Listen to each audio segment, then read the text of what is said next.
আল্লাহ নবী বলছেন, বুখারী মুসলিমের হাদিস, কারো যদি গায়ে জ্বর হয়, জ্বর, তাহলে কামারের ভাটিতে হাপড়ে লোহা চাঁদি সোনা দেওয়ার পরে লাল হয়ে গিয়ে ওর যে ময়লা আছে, সে ময়লাটা যেমন ভাবে ঝরে যায়, ঝরতে থাকে, তেমনি জ্বরে মানুষের পাপ ঝরতে থাকে।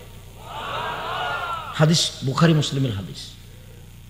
এখন তো মানুষ বুঝে না, ছেলে মেয়ে আছে, টাকা পয়সা আছে, ফকিরে ভিক্ষা চাইলে বলে মাফ করো, আর মাথা ব্যথা হলে বেটা বলছে আব্বা আপনাকে সিঙ্গাপুর নিয়ে যাব।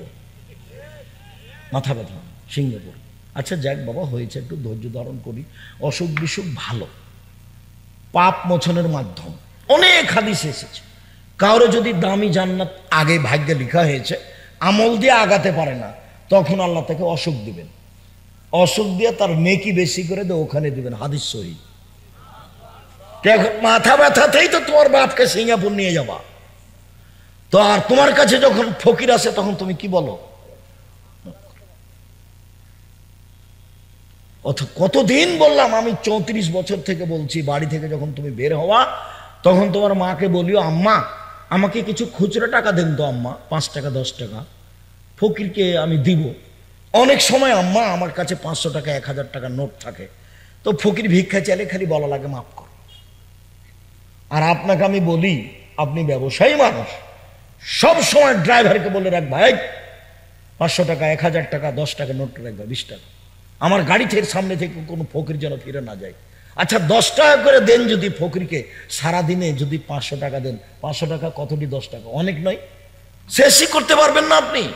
অথচ ফকির যখন আপনার সামনে আসছে তখন আপনি বলছেন মাফ করো, এই জ্বালানটা বন্ধ করে, বোকা ড্রাইভার, দেখছিস না দাঁড়িয়ে আছে, সরতে বল, সরতে বল। না কি তাই নয়? এরকম নয়? 10 টাকাটা স্ত্রীকে বলে দিবেন, টাকা খুচরা করে দিবে, কাজের লোককে বলে দিবেন গাড়িতে সবসময় খুচরা টাকা রাখবে। ড্রাইভার যেন সবসময় আপনাকে বলে, স্যার টাকা খুচরা নেই, এখন টাকা শেষ হয়েছে। আমি আরো পরামর্শ দিই, বিত্তশালী মানুষ, রংপুরে বাড়ি, নতুন টাকা রাখবেন গাড়িতে, ফকির কি হবে দেখে খুশি হয়ে যাবে।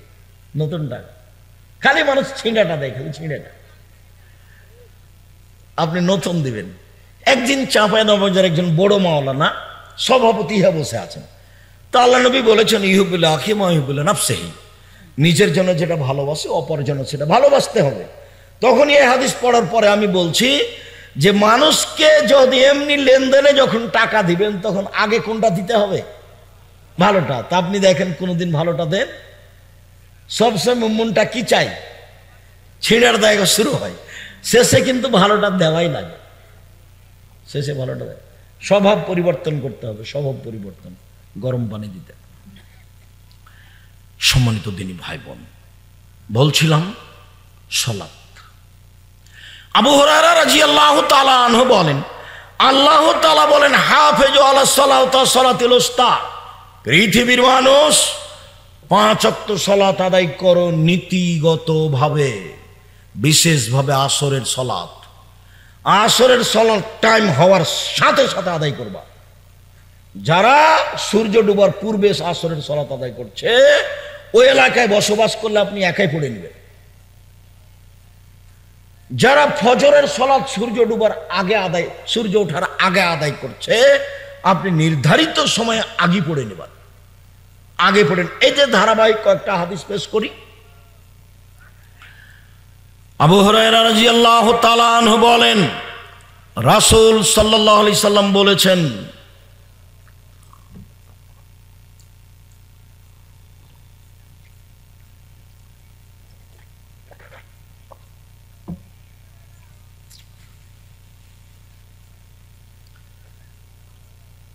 আল জুমা ইলাল জুমা, গত জুমা সালাত আদায় করেছি, আজকেও করলাম। রমাজান আলে রমাজান, গত রমাজান সালাত আদায় করেছি, সিয়াম থেকেছি, এই রমাজানে করলাম। মুকাফফিরাতুন ইজাজতানিবাল কাবায়ের, তাহলে সব পাপ মিটে যাবে যদি বড় পাপ না থাকে, সব পাপ মিটে যাবে যদি বড় পাপ না থাকে।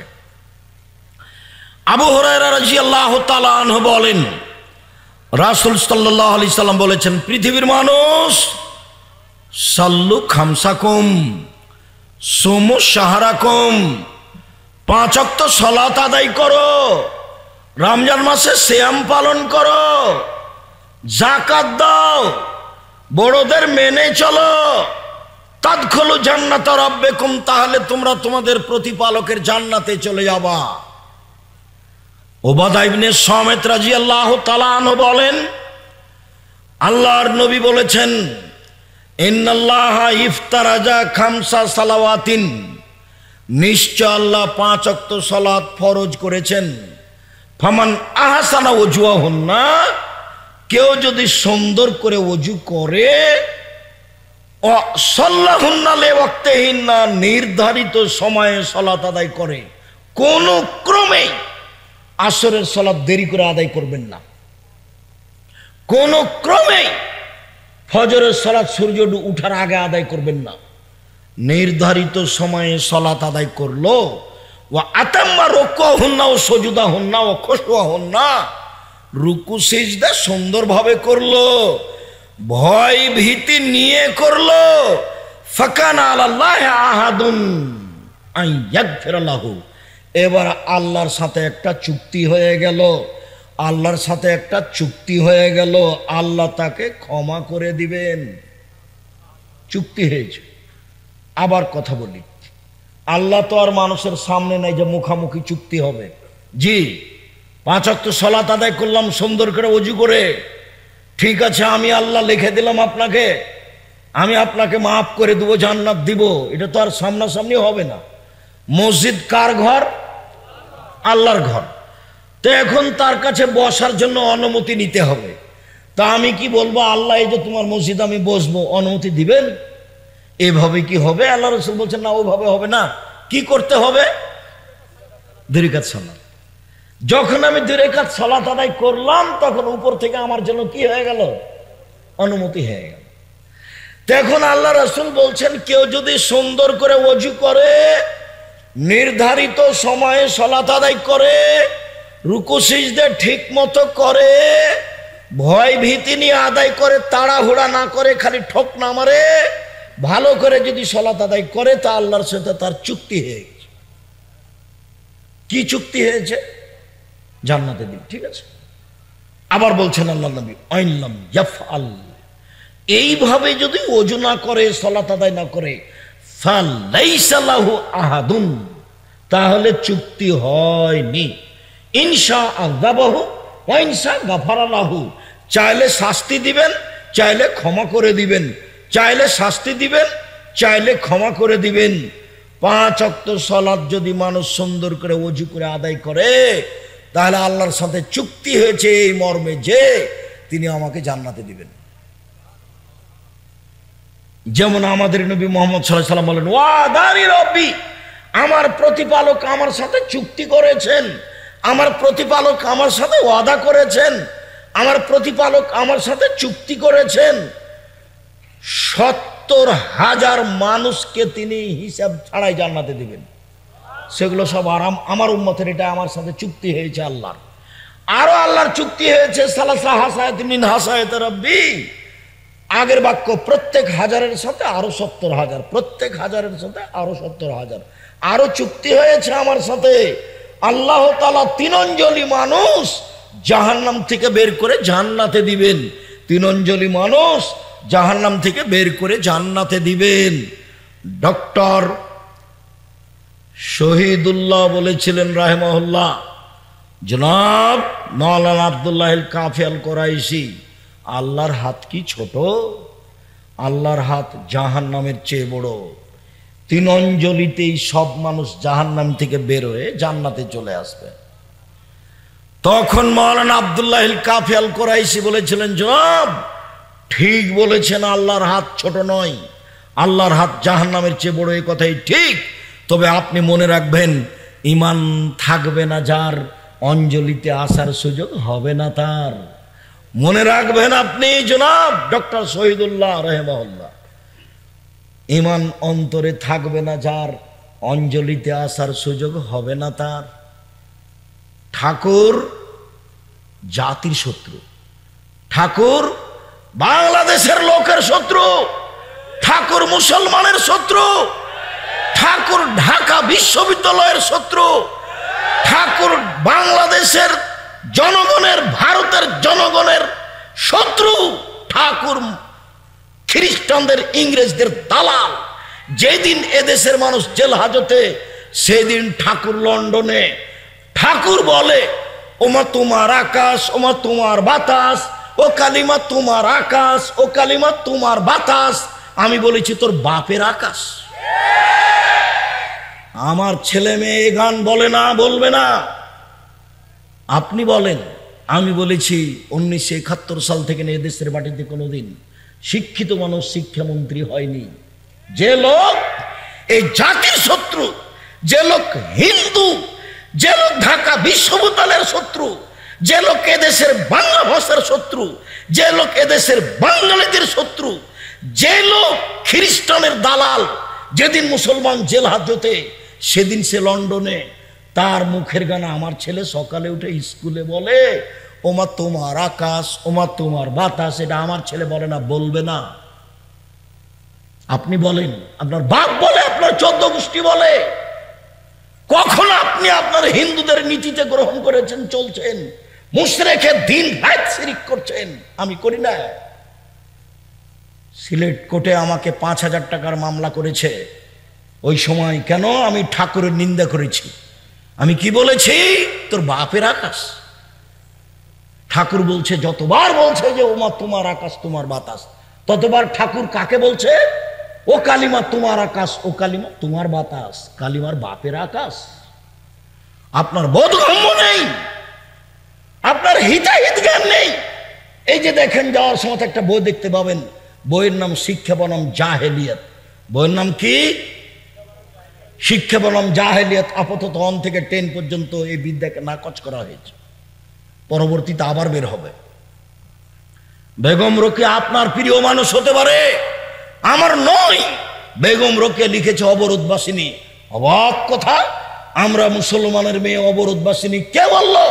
হজ করতে যেতে পারি, অফিসে যেতে পারি, মসজিদে যেতে পারি, মাঠে যেতে পারি, ঘাটে যেতে পারি, শ্বশুর বাড়ি যেতে পারি, বাপের বাড়ি যেতে পারি, রাস্তায় পর্দা করে চলতে পারি। অবরোধবাসিনী মানে এই দেখেন, 1 মিনিট, এই ছেলাই খেয়াল করো এদিকে। বেগম রোকেয়া রংপুর ট্রেন স্টেশনে এসেছে, তা একটা ঘটনা নকল করছে। কি ঘটনা? রংপুরের 4-5 জন মহিলা, 10 জন মহিলা হজ সফরে যাবে। তো ট্রেন স্টেশনে যে বসে আছে, দেওর ভাসুর বাপকে, শ্বশুরকে, স্বামীকে বলেছে যে তোমরা আমাদের উপর একটা চাদর চাপিয়ে দাও, আমাদের পর্দার ব্যাঘাত ঘটে ট্রেন স্টেশনে। এবার ট্রেন মাস্টার ট্রেন স্টেশনে ঘুরছে, দেখি কি হয়েছে, কি হয়েছে। দেখে কতগুলো চাদরের নিচে বস্তা, তো পা দিয়ে লাথি মেরে মেরে দেখছে যেগুলো কি। এগুলো বেগম রোকেয়া দেখাচ্ছে। তোমার কাছে শিক্ষিত মানুষ হতে পারে, শিক্ষিতা মানুষ হতে পারে বেগম রোকেয়া, আমার কাছে নয়। যার কারণে রংপুরেরই মহিলা বই লিখেছে, কেন হবো অবরোধবাসিনী, ভুল হিসাব ও মিথ্যা কথা লিখেছে। ও আমাকে অপমান করেছে, আমার মুসলমানের ঘরের মেয়েকে অপমান করেছে, ও জাতিকে অপমান করেছে, ও মুসলমানকে অপমান করেছে। আপনি একটু পড়েন না, অবরোধবাসিনী মুখখান বন্ধ করে থাকেন কেন? আমি যে দিন রাত বলছি, আপনি মুখখান বন্ধ করেন কেন? শুলি হবে না ফাঁসি হবে? এই দেশের মাটিতে যদি হিন্দু বক্তব্য দিতে পারে, এই দেশের মাটিতে যদি ইহুদি বক্তব্য দিতে পারে, এই দেশের মাটিতে যদি খ্রিস্টান বক্তব্য দিতে পারে, আমি আব্দুর রাজ্জাক বিন ইউসুফ এদেশের মাটিতে হাদিস অনুবাদ করতে পারি। জাতির ক্ষতি করতে আসেনি। জাতির যদি রাস্তাঘাট করে দিতে না পারি, জাতির যদি স্কুল কলেজ করে দিতে না পারি, জাতিকে চূড়ান্ত সঠিক ধর্ম দিতে পারবো ইনশাআল্লাহ। রাসূল সাল্লাল্লাহু আলাইহি সাল্লাম বলেন, মহিলারা যদি 4টা কাজ করতে পারে, জান্নাতের সব দরজা খোলা, পথ সহজ তাদের। তারা যদি 4টা কাজ করতে পারে, জান্নাতের সব দরজা খোলা। 1, সালাত খামসা, 5 ওয়াক্ত সালাত, বাস জান্নাত আছে, জান্নাত খুলে দেওয়া হবে। 2, সমাত শাহরাহা, রমজান মাসে সিয়াম রোজা থাকতে হবে। 3, আতাত বালাহা, স্বামীকে মেনে চলতে হবে। তিতা লাগলেও মানতে হবে, মিঠা লাগলেও মানতে হবে, স্বামীকে মেনেই চলতে হবে। 4, আসাদ ফারজাহা, জেনাই লিপ্ত হওয়া হবে না, জেনা থেকে বাঁচতে হবে। জান্নাতের সব দরজা খোলা, সব দরজা খোলা। আব্দুর রাজ্জাক সাহেব শোনেন, এই বক্তব্য আপনার বহুবার শুনেছি, আপনি তো আর আমাদের অসুবিধা বুঝেন না। হ্যাঁ, অসুবিধা বুঝি না। 1, 5 ওয়াক্ত সালাত আমরা আদায় করি। 2, রমজান মাসে সিয়াম থাকি। 3 জেনায় লিপ্ত হয় না। 4 স্বামীকে মেনে চলা। আপনি যে বলছেন তিতা লাগলেও মানতে হবে, মিঠা লাগলেও মানতে হবে। আমার স্বামীর মুখখান এত খারাপ, এত খারাপ, ওর মুখে খালি অকথ্য ভাষা, ওর চেহারার দিকে আমি তাকাতে পারি না। তো যতক্ষণ মেয়েরা থাকে ততক্ষণ বলি তোর আব্বাকে পানি দিয়ে 1 গ্লাস।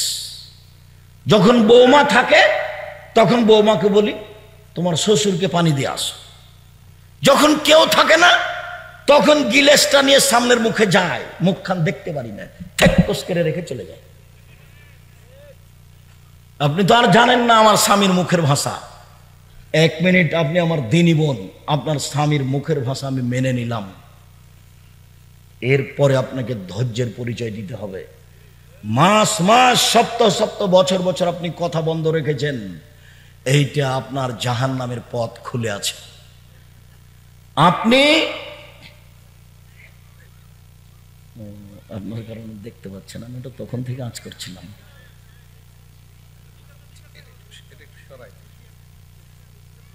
আপনি আমার দিনী বোন, আপনাকে এটা মেনে নিতেই হবে। যদি মানতে না পারেন তাহলে খোলা তালাকের পথ আছে।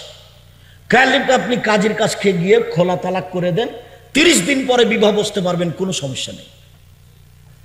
কিন্তু সংসারে থাকলে আপনাকে স্বামীকে মেনেই চলতে হবে, কোনো পথ নেই। মুখ খারাপ হোক, গালি দেখ, যদি এই দেশের মানুষ বুঝে না।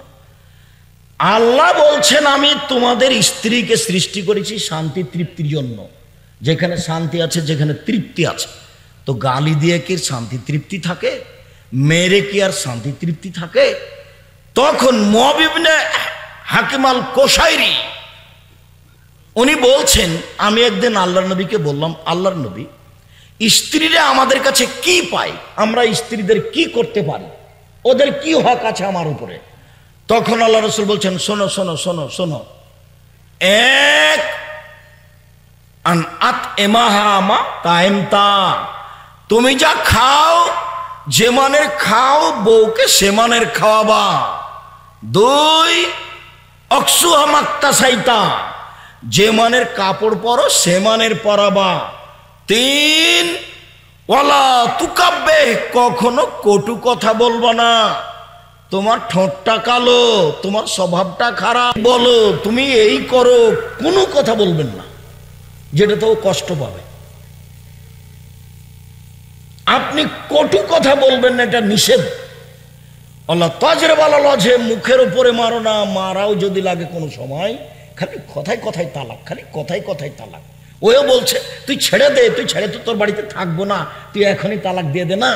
তখন বলছে যা যা, তোকে তালাক দিলাম, তোকে 100 তালাক দিলাম, তোকে 1000 তালাক দিলাম। এই কথা বলছে। ওটা শয়তান করাচ্ছে, দুইজনই বুঝতে পারে না। যেমন তালাক হয়ে গেছে তো ইন্না লিল্লাহ, ছেলে যে 3টে। এখন তো পাশে জিজ্ঞাসা করেছে, তখন বলছে যে 1 রাতের জন্য বিবাহ দিতে হবে। এটা আরো মাথা খারাপ। হিল্লা বাঁচার পথ দেখলো, আব্দুল রাজাক সাহেবকে বলে দেখো কি হয়। বলে হ্যাঁ তালাক হয়ে গেছে, তবে একটা। তা আপনি এইভাবে যখন তখন তালাক দেন কেন? মধ্যেখানে একটা কথা বলে রাখছি, মধ্যেখানে এই আলোচনা লম্বা হয়ে গেল, যেটা আমি চাইনি। একটা কাজ করবেন, মহিলা মানুষ, আপনি শোনেন, এই গল্প করছো কেন, তোমাকেই তো বলছি। একটা কথা শোনেন, স্বামীর কাছে কোনোদিন অভিমান করবেন না। অভিমান, অভিমান করলেই শয়তান সুযোগ পাবে। অভিমান কি জিনিস? তুমি তো আমাকে একটা রংপুরের ভিন্ন জগতে একদিন নিয়ে গেলে না, এর নাম হলো অভিমান।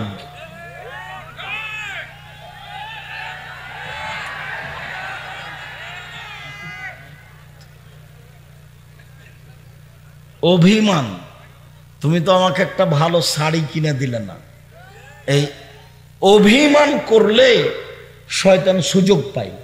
তখন শয়তান তাকে বলায়, দেখ না তোর স্বামী এটা দেয়নি, তোর স্বামী এটা দেয়নি, তোর স্বামী এটা দেয়নি। তখন এক পর্যায়ে শয়তান ওকে বলিয়া নেয় যে বল বল, তোমার কাছে কোনোদিন কিছু পাইনি, আমি তোমার সাথে থাকবো না, তোমার ভাত খাবো না, তুমি আমাকে ছেড়ে দাও না। এগুলো কে বলিয়া নেয় তাকে? শয়তান বলে।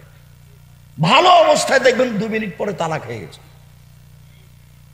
আর তালাক এমন জিনিস, মজাক করে বললেও চূড়ান্ত, তৎ করে বললেও চূড়ান্ত, হাইজ অবস্থায় বললেও চূড়ান্ত, যেই ভাবি বলেন না কেন তালাক মুখ দিয়ে বের করলেই তালাক। যদি বলেন তোকে ছেড়ে দিলাম, যা তুই চলে যা, তুই চলে যা, এতে তালাক হবে না।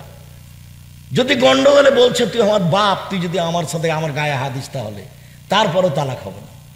ফালতু কথায় তালাক হয় না। মুখের ভাষা হতে হবে, তোকে আমি তালাক দিলাম, তোমাকে আমি তালাক দিলাম, তাহলে তালাক।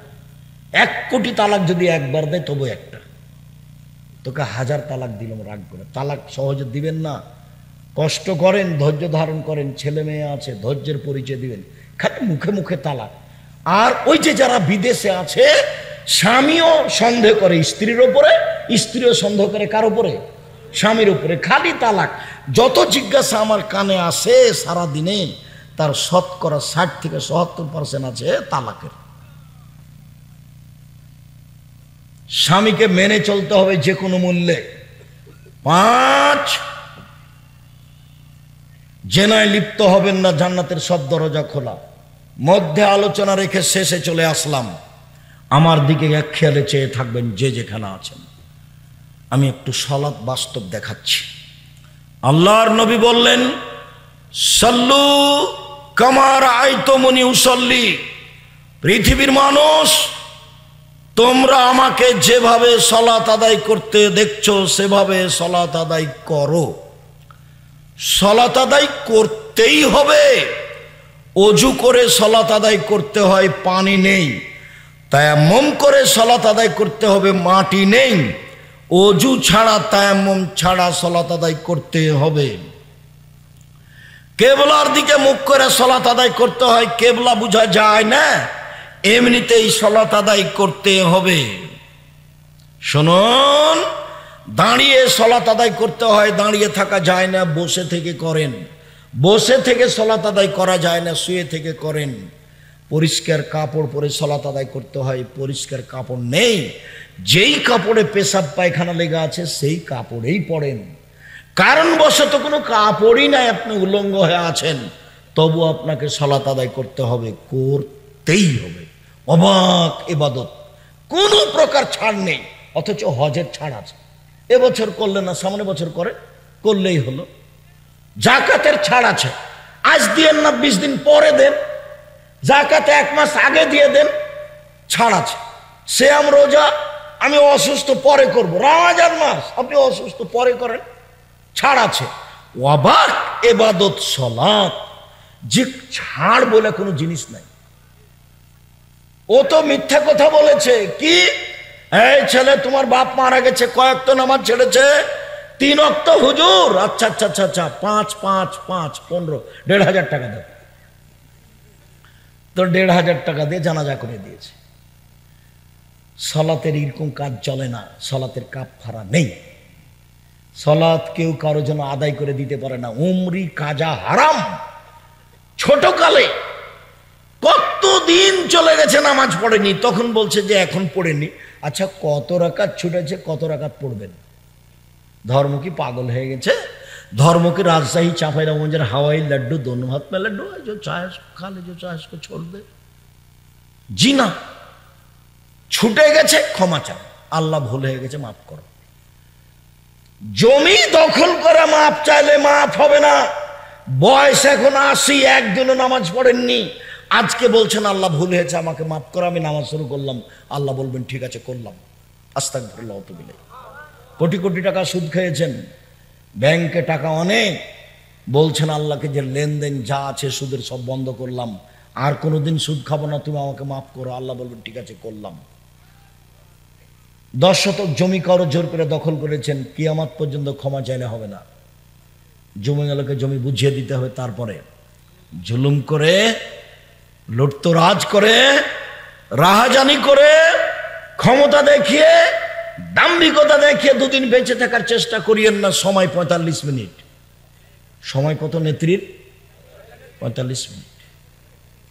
1,500 বছর রাজত্ব চালার পরেও ফেরাউন ডুবে গেছে।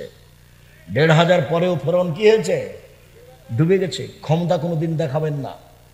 যদি ক্ষমতা বিলীন হয়ে যায় হাতে হাতে দেখতে চান, খুলনার অঘোষিত সম্রাট এরশাদ শিকদার মাথায় হাত দেওয়ার সুযোগ পায়নি। ক্ষমতা হারিয়ে যায় যদি দেখতে চান হাতে হাতে, প্রেসিডেন্ট সাদ্দাম দাম্ভিক প্রেসিডেন্ট রাতে রাতে দেশ দখল করতে পারেন। খবরদার কোনোদিন ক্ষমতা দেখিয়ে জুলুমবাজি করে, অন্যায় করে, অবিচার করে, মানুষকে ক্ষতিগ্রস্ত করে জেল হাজতে দিয়ে বেঁচে থাকার চেষ্টা করিয়েন না। স্বাভাবিক থাকবেন, একেবারেই নরম হয়ে। 1 5 ওয়াক্ত সালাত, 2 হালাল রুজি, 3 কোরআন তেলাওয়াত, 4 দুজন যেখানে বসে আছে সেখানে বসবেন না। আড্ডা পিঠা চিরদিনের জন্য হারাম। 10টায় ঘুমিয়ে যাবেন, বাড়িতে মার্শাল্লাহ জারি থাকবে। প্রেসিডেন্ট আইয়ুবের মার্শাল্লাহ জারি আছে, কারফিউ জারি আছে বাড়িতে। কি 10টায় শুয়ে যেতে হবে, শুইতেই হবে। বাপ আপনি বাধ্য হয়, ছেলে সব আগে আব্বু পড়ছে, ঠিক আছে যতক্ষণ পড়ছো পড়ো। পড়ার পরে মোবাইল চালু করবে না, টিভি চালু করবে না। আমি জানতে পারলে পিঠে পিঠে চামড়া তুলে দেবো, মনে রেখো আমি তোমার বাপ বলছি। বাড়িতে কারফিউ জারি আছে, 10টায় ঘুমিয়ে যেতে হবে, 3টায় উঠে যেতে হবে। তাহলে কয় ঘন্টা ঘুম হলো? 5 ঘন্টা। এখন সুন্দর করে ওযু করে 2 রাকাত সালাত আদায় করে হাত তুলে আগে পড়বেন দোয়া ইউনুস, তারপরে দুরূদ পড়বেন, তারপরে বলবেন আল্লাহ রংপুর শহরে 10 শতক জমি কিনে দাও। বলেন কিছু যেটা ভালো লাগে, একটা ভ্যান। এটা হলো বলার সময়। বলার টাইম কখন? 3টার পরে, 4টার পরে, ফজরের আগে। 10টার সময় ঘুমাতে হবে। ঘুমিয়েছেন 3টার সময়, উঠবেন কখন? জি, এই চরিত্রের নোংরা নীতি বন্ধ করতে হবে। সুন্দর করে ওযু করে সালাত আদায় করবেন। ওযুর আগে পেশাব পায়খানার কাজ থাকলে শেষ করবেন। পেশাব পায়খানার পরে পানি দিয়ে পবিত্রতা অর্জন করবেন। পানি দিয়ে পবিত্রতা অর্জন করা উত্তম। পানি না থাকলে ঢেল টিস্যু পেপার দিয়ে পবিত্রতা অর্জন করবেন। ঢেল টিস্যু পেপার আগে পরে পানি, এটা মিথ্যে। ঢেল টিস্যু পেপার আগে পানি পরে, এটা মিথ্যে। আবার টিস্যু পেপার ঢেল নিয়ে 40 কদম হাঁটা নোংরামি। আবার পায়ের উপরে পা উঠা বেহাই। আবার খক খক করে কাশা, একেবারে ধর্মের উল্টা নীতি। যদি আপনাকে লাগে 40 কদম হাঁটা আর খক খক করে কাশা, পায়ের উপরে পা উঠা পবিত্র হওয়ার জন্য, তা আপনার স্ত্রীকে লাগে না? জান্নাত আপনি একাই যেতে চান পবিত্র হয়ে, বউ যাবে না? ধর্ম কি পাগল হয়ে গেছে? বউ যদি 40 কদম হাঁটে বলে পুরুষকে কেমন কেমন লাগে, তো পুরুষ যদি 40 কদম হাঁটে এভাবে ঢেল ধরে, তো স্ত্রী যদি দেখে মহিলা, তাহলে তাকে কেমন কেমন লাগে না? ধর্ম তো দুজনই পাশাপাশি, পুরুষ ও নারী। ধর্ম এরকম নয়।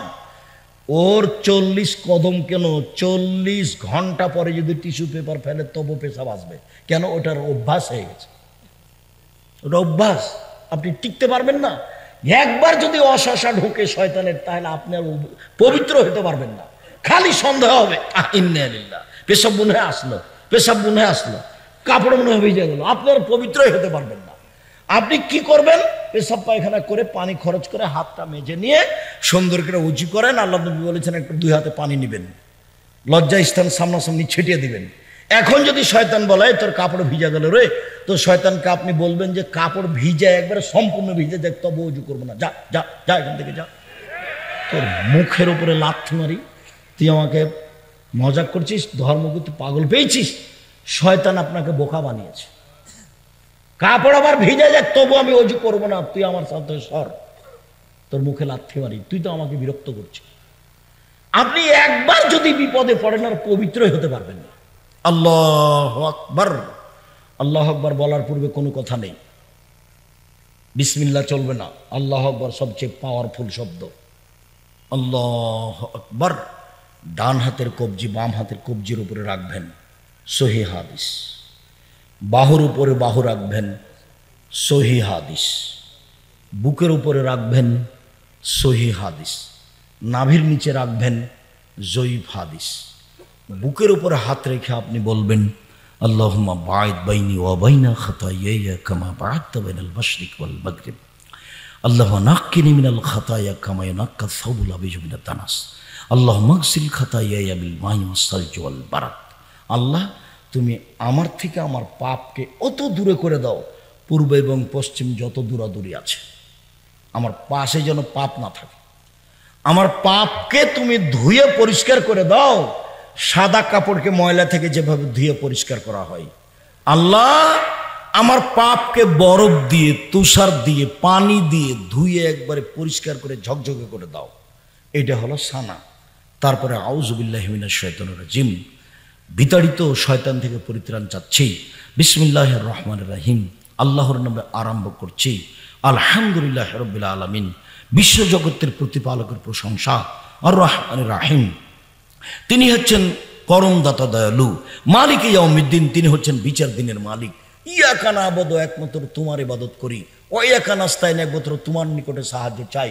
ইহদিনাস সিরাতাল মুস্তাকিম, তুমি আমার একটা কথা শোনো। তোমারও অনেক প্রশংসা করলাম, তুমি আমার একটা কথা শোনো। ইহদিনাস সিরাতাল মুস্তাকিম, আমাকে সোজা পথ দেখাও। কেউ বলে এই দলে আসো, কেউ বলে এই দলে আসো, কেউ বলে মাঝ ভান্ডারিতে আসো, কেউ বলে আরো আহলে হাদিসের দলে দলে আসো। আমি কোন দলে যাই? আমাকে সোজা সরল সঠিক পথ দেখাও। সিরাতাল্লাযিনা আনআমতা আলাইহিম, ওই পথ তুমি দেখাবে যেই পথের প্রতি তুমি অনুগ্রহ করেছো, যাদের ভালোবেসেছো তাদের পথ দেখাবা। গায়রিল মাগযুবি আলাইহিম ওয়ালাদ-দাল্লিন, ওদের পথ দেখাবে না যারা অভিশপ্ত, যারা ভ্রান্ত, ওদের পথ দেখাবে না। আমিন। দীর্ঘ সময় ধরে তোমার দরবারে যে দোয়া করলাম সেটা তুমি কবুল করো। প্রশংসা করলে খুব খুশি হয়। আলহামদুলিল্লাহ বলেছেন মানে খুশি, সুবহানাল্লাহ বলেছেন মানে খুব খুশি, প্রশংসায় খুব খুশি। ওর সত্তাই তাই, প্রশংসায় খুশি। বিশ্বজগতের প্রতিপালক তুমি, এই যে প্রশংসা। পরম দাতা, দয়ালু তুমি, এই যে প্রশংসা। মালিক ইয়াউমিদ্দিন, বিচার দিনের মালিক তুমি।